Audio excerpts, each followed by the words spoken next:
I stopped this book for a while because You did. I don't want to read it. Just finish it. I'm almost done. Sorry. I was just really scared of what was to come.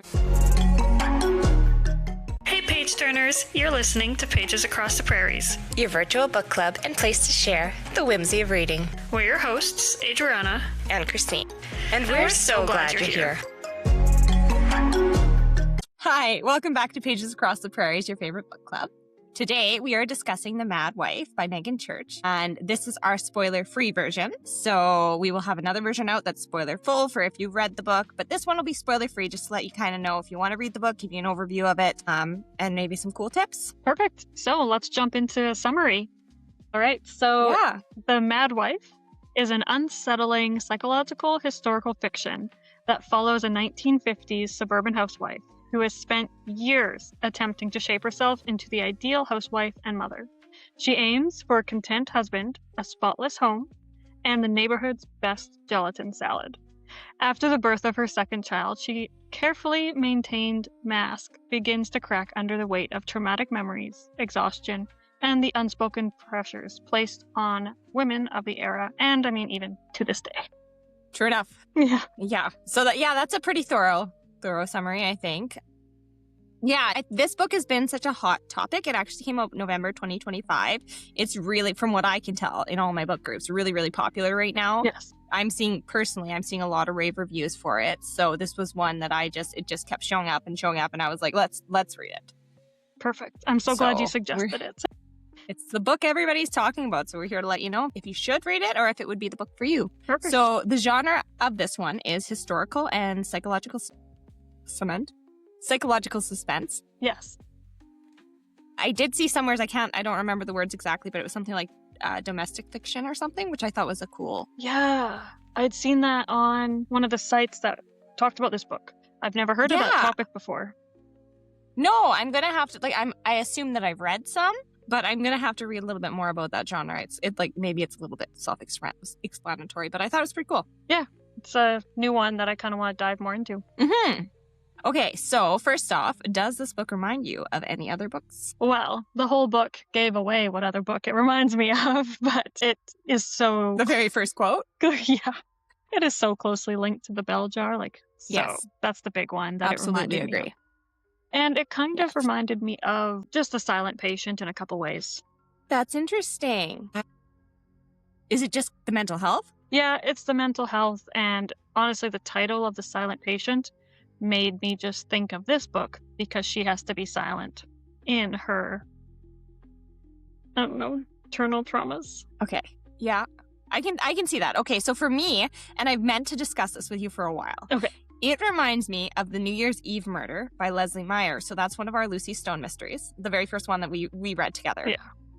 Tell me. And the reason to me, and I have to research this further, that book also reminds me of The Bell Jar. They have similar startings where it's like this character wins a contest and they're going off. Oh, I guess I shouldn't do spoilers. But they had similar beginnings to me. And I kind of was like, when I read The Bell Jar, because I read The Bell Jar later, I was like, was this loosely based off? Because the New Year's Eve Murder is not really about mental health, but it just seemed like some of the themes in it, or some of the setting, I guess, was similar. Yeah. This is really fascinating. I am so taken aback by this revolution. It's probably just the millennial in me, because when I was younger, I always had this dream of winning, with shopping extravaganza kind of thing, and that used to be a big thing back in the day. So whenever I read about those, I'm living so vicariously through the characters. I don't forget about it, right? You get a whole new wardrobe. Yeah, it's okay, you got an hour or 10 minutes to go spend $1,000. Oh my goodness. Yeah. For time period, it reminded me of Atomic City Girls, but that one is not as much of a... I mean, it does deal with some deeper topics, but not as much mental health as this one. And then also The Kitchen House, which is set in a different time period, but it really does delve into mental health, how it was handled at the time. I get similar vibes, but I wanted to mention movies just because I kind of like 1950 movies. The first one is Don't Worry, Darling. Okay, I'll put that on my list. Yeah, it's a good one. Okay. It's a good one. Let me make a little note. I feel that it is a good one. Right. Don't Worry, Darling. No, that's really interesting. I never even thought about including movies of what it might remind you of. That's a really good connection. I don't usually, but I feel like if you enjoyed this book, if this book interests you, I do think that you would enjoy those as well. Cool. Well, it looks like I got a movie to watch. How did you access this book? Audiobook. I'm so curious how that was. I really liked it on audio. I found the first third was hard to get into and like was slow and just like, but then the second and third just like sped through. It was great on audio, good voice actor, and yeah, I think it was portrayed really well over audio. I would have liked to have also had hard copy to read in some spots because where she did some of the quotes, sometimes I was like lost, but it's always nice to read those on page. Yeah, I agree. I just did the online book. Okay. And I really, really wanted to hear the audiobook. I heard good reviews about it. Yeah. So. Yeah, it was great. I really recommend the audio for this book. And I do, some of the only negative, I kind of did a deep dive into negative reviews because all I've seen is positive for this. So the main overarching kind of theme is that it is a slow burn. Yes. So some people did find it boring or too slow. And I think in that case, audio does help. Yeah, I think that's why the first third of the book was harder to listen to on audio because it was such a slow trickle. And then it starts picking up slowly. It's funny because you're almost, I don't want to spoil it, but you're almost rooting for it in a way not to pick. Yeah, it's like, can we just stay in our nice, safe little bubble? Yeah, but that's how I always feel. I mentioned this is probably the only book from this period that I've read that I can think of that's like suburban kind of housewife thing. Yeah. But I just love reading about it and their little lifestyles and I don't know. It seems like such an interesting, transformative era. It was. Well, I think I can't speak personally, but same. It just seems that way. Okay, so for draw-ins or triggers for this book, I think triggers are probably the easiest to say. Yeah. It deals with postpartum depression. Speaking of, actually, another book this book reminded me of hugely is, and I couldn't find, I thought I saw somewhere that it was loosely based off the Yellow Wallpaper or somehow tied in. I couldn't find that when I Google searched it, but I feel that it very strongly reminds me of the Yellow Wallpaper, which is a short story. Yes, I thought I saw somewhere it was mentioned that it somehow had a tie-in with that, but I can't find that either online anymore. Maybe it's just something a reader picked up on. It's how I felt. And that's another short story that deals with postpartum depression. So this one deals with postpartum depression. You should. It's good. It's not too long either. Yes. Yeah, so postpartum depression, mental health, loss. I'm trying to think of what to say without spoiling it. Well, that is loss of self going too far, but I don't think that gives much away. No. So it is like right at the start when you pick up the book, there is there is a passage detailing that if this book gets too heavy for you, feel free to put it down. So there really is a big trigger warning at the start of it too, kind of letting you know this might be a heavy book. And did you find it to be? There was one spot in the book that what I thought had happened actually didn't happen, so. Oh, I know.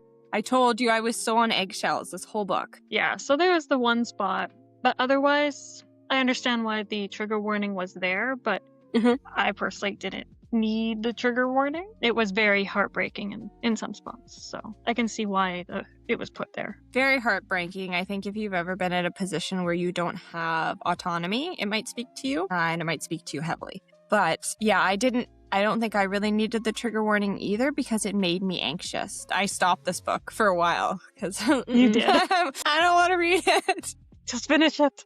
I'm almost done. All right. I was just really scared of what was to come. I do that sometimes. That's the thing. I think you're right.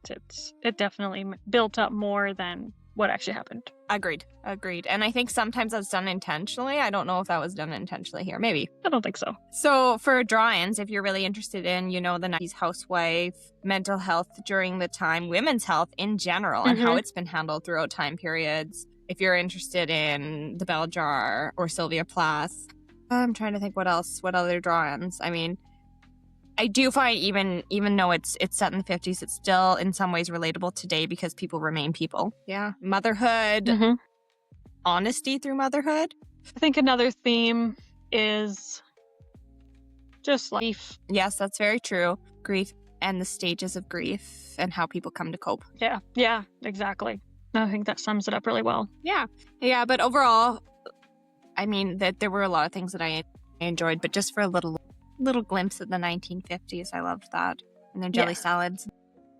Oh, the descriptions of some of that kind of stuff was really cool, and it really made you think. Yeah, and it does talk a lot about hysteria, and because that was a big thing during the time, was hysteria. And actually, when I was looking it up, I found out that it was based off of it was based off the Greek word for uterus or womb.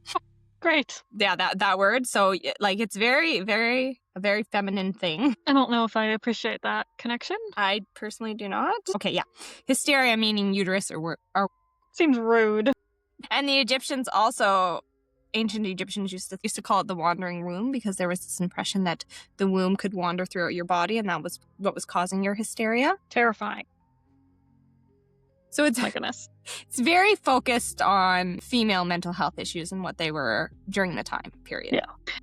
Yeah, so fascinating. I wish I could learn more about this kind of, I don't know, what do you want to call it, time frame of mental health downfalls and breakthroughs. Yeah, I guess. Yeah, because in a way, I mean, it was a step forward in the sense of treatment of mental health with medication, but also not a step forward. It was a complicated time. So during our spoiler full episode, we'll talk a little bit more about the medications used during this and during other books. Yes. But it did kind of make me think that I would very, very, very, very interested in attending a class just on specifically the treatment for females.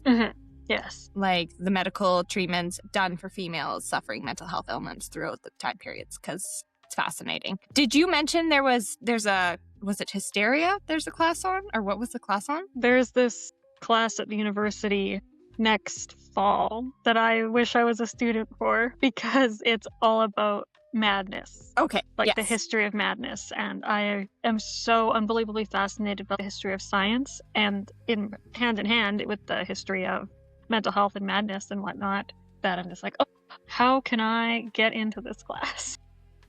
Yeah. Audit. That would be really cool. I need to audit it. That would be awesome. Yeah. Even just getting the notes, it would just open up so many new, like, I don't know, You'd have to reread this book. Right? And need to read more about books like this. Yes. Because actually the inspiration for this book was Megan Church, I believe, watching an interview of a patient who was diagnosed with hysteria.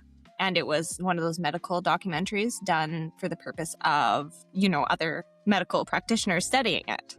Yeah. And did the end of your book talk more about how she wrote this book? Like, it sounded like she went and stayed at this place and got to know. I don't want to spoil anything, so we'll talk about that later. I don't know if I think I had an author's note at the end, but Okay. I don't recall having read it. I did watch her interviews, but you'll have to enlighten me. Okay. Sounds good. Okay, so do we want to do quotes first or ratings? We'll do quotes. Yeah, quotes. Right? Yeah.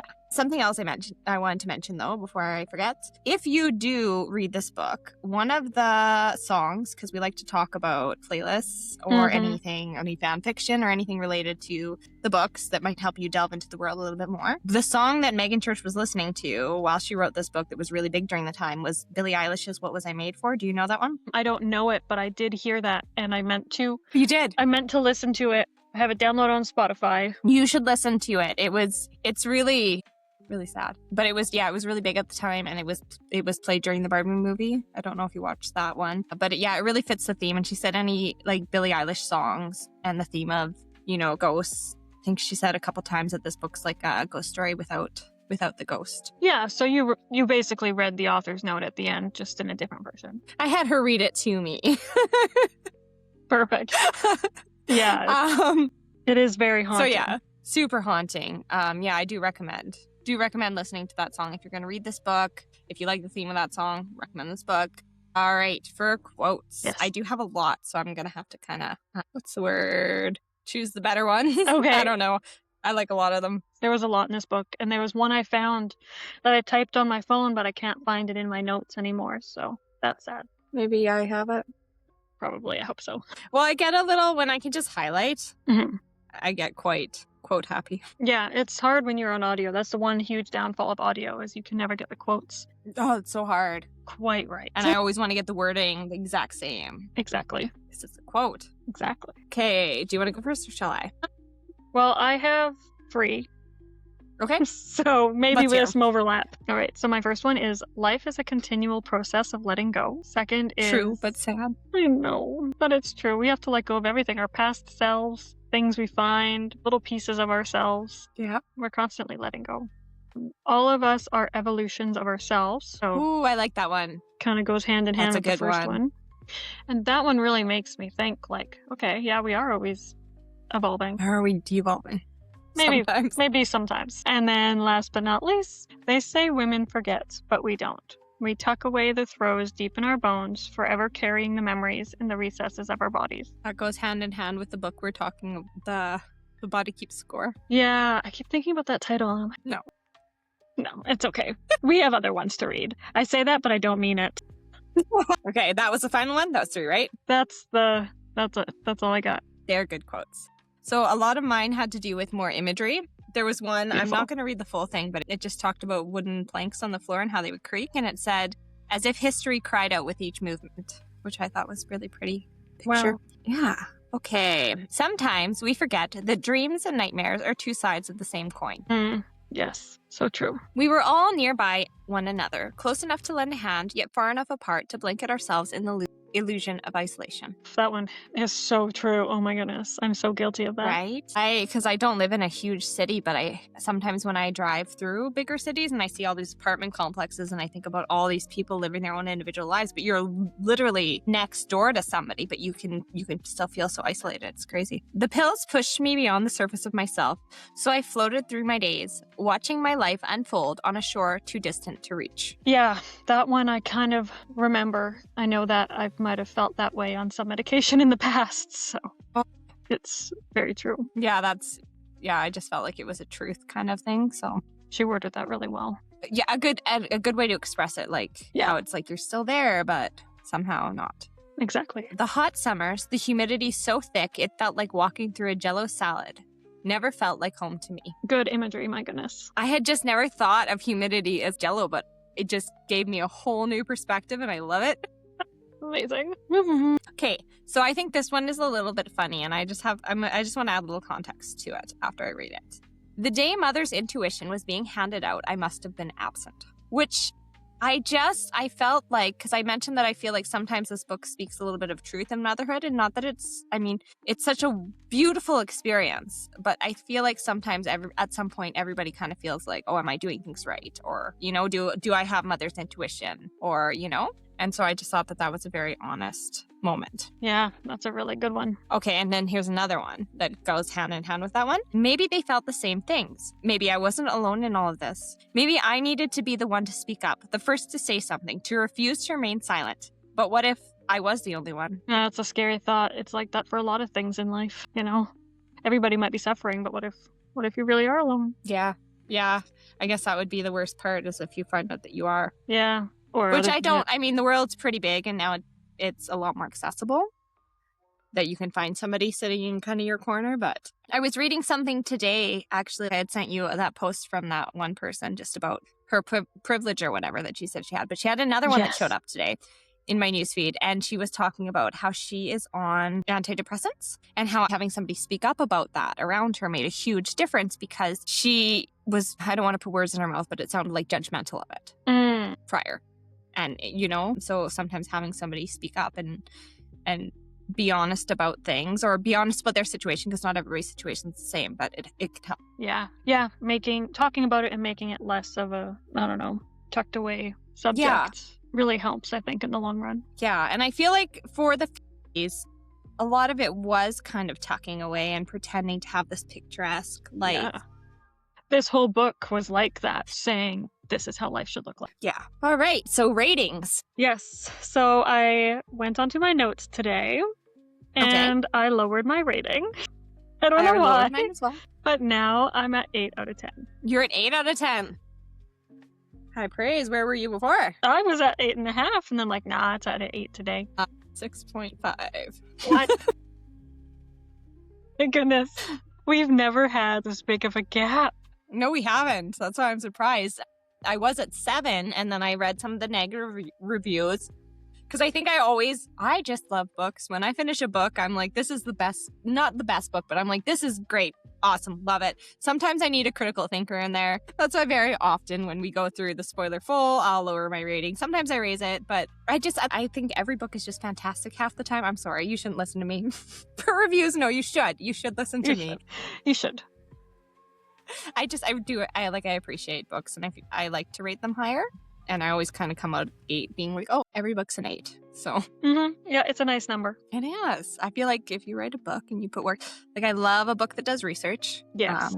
For me, it's sitting at 6.5. We will see if that changes, but I do want to say that I did love this book and I do recommend it. Perfect. I think that sums it up perfectly. Would you recommend it? Yes, I would recommend it. As soon as I finished it, I sent it to my family. I was like, if you need a book that is going to make you cry, please read this one. Nobody took me up on it, but that's okay. They should. They should. For me, it was God of the Woods. Yeah, that was a good one. I was like really infatuated with that book. I'm kind of past that now, but I was like sending in the group chats. Once again, I'm asking you to read this book. Read. Yeah. So we recommend this book. I recommend her other books too. I have not read them, but she's got 2 other from what I can tell, and they always deal with these big themes. So one is eugenics and one is just the theme of the baby scoop, taking these unwed mothers or these young mothers and what happens to their babies. Oh, that sounds during the time period. I want to read that. Right? I would like to read another one of her books for sure. I feel like when you said that, my heart just sank to my toes, but I really want to read it. Yeah, I think it would be a sad one. Yeah. This one, it's like, it does save your heart a little bit in some ways, I feel. Yes. I don't know if there's a way to save your heart in that one. I don't know. I guess we'll just have to give it a read and see. Yep. Okay, so that is all that we have for this episode. If you read the book, if you want to know more about the book, tune into our spoiler full episode where we'll be discussing the book a little bit more in depth. In the meantime, if you would like more book recommendations, like, follow, subscribe. And we'll see you in our next video. See you next time.